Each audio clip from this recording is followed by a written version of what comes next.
And I'm once again calling on all members of the Iranian Revolutionary Guard, the military and the police to lay down their arms. They're only going to be killed. We also urge Iranian diplomats around the world to request asylum and to help us shape a new and better Iran.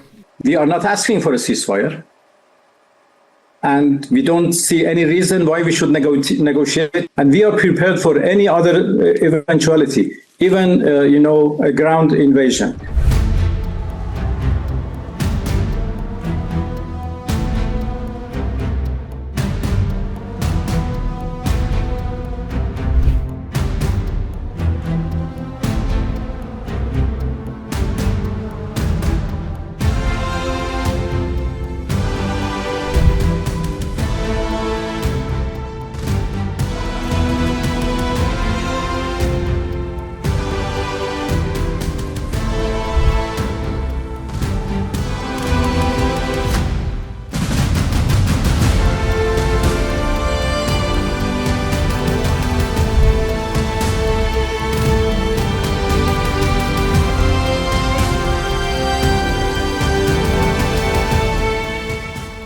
I think I will say a few words about what's going on with respect to our operation in the country of Iran.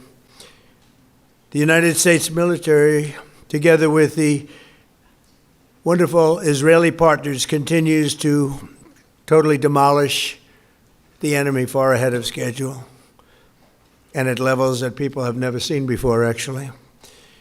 We're destroying more of Iran's missiles and drone capability every single hour, knocking them out like nobody thought was possible. As soon as they set off a missile, within 4 minutes, the launcher gets hit. They don't know what's happening. But we have the greatest military anywhere in the world. Their Navy is gone. 24 ships in 3 days. That's a lot of ships. Their anti-aircraft weapons are gone, so they have no air force, they have no air defense. All of their airplanes are gone.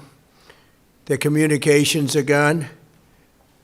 Missiles are gone, launches are gone, about 60% and 64% respectively.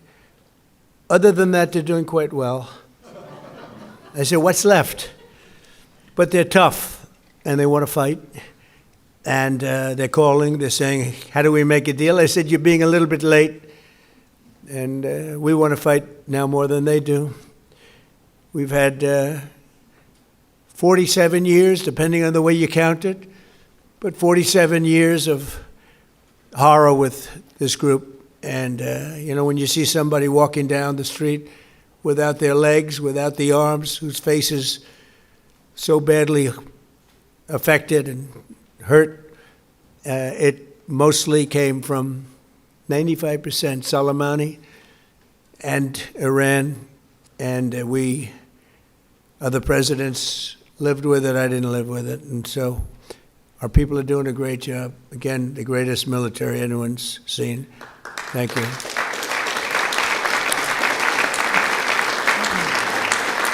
Thank you very much.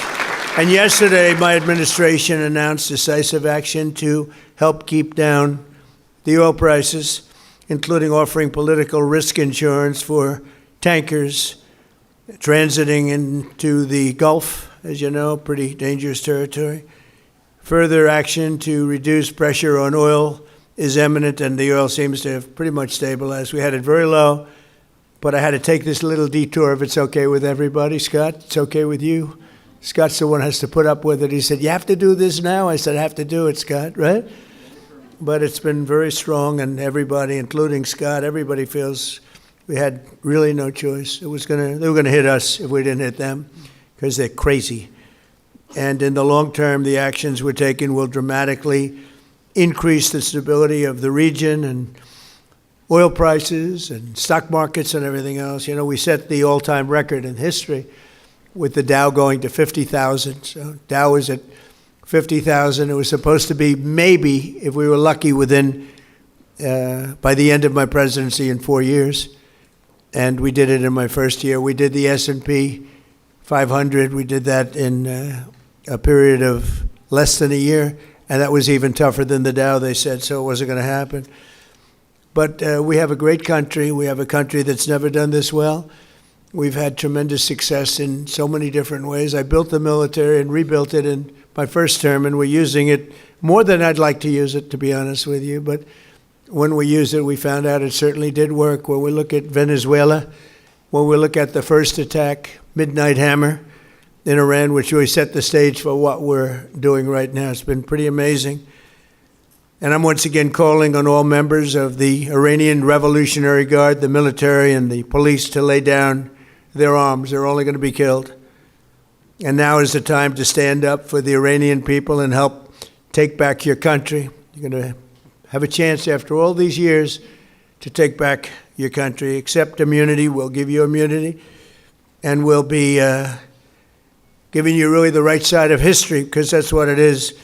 So you'll be perfectly safe with total immunity, or you'll face absolutely guaranteed death. And I don't want to see that. They don't want to see it either.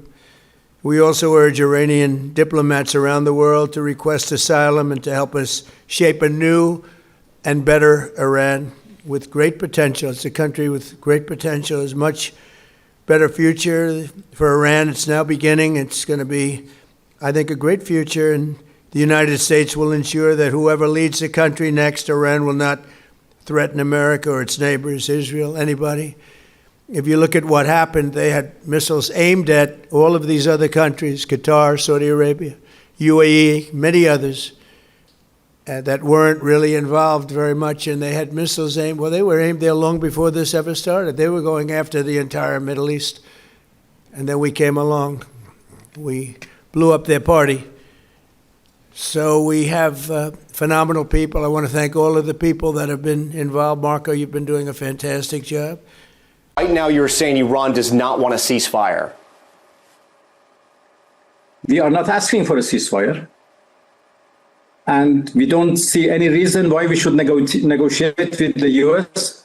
When we negotiated with them twice, and every time they attacked us at the middle of negotiations. So there is no request for a ceasefire by us, and there is no request for the negotiation with the U.S. From us. We have never sent any messages to them. So you can see, the quality of our missiles, how much they are upgraded after the last war, because we learned lots of lessons. And we are prepared for any other eventuality, even, a ground invasion.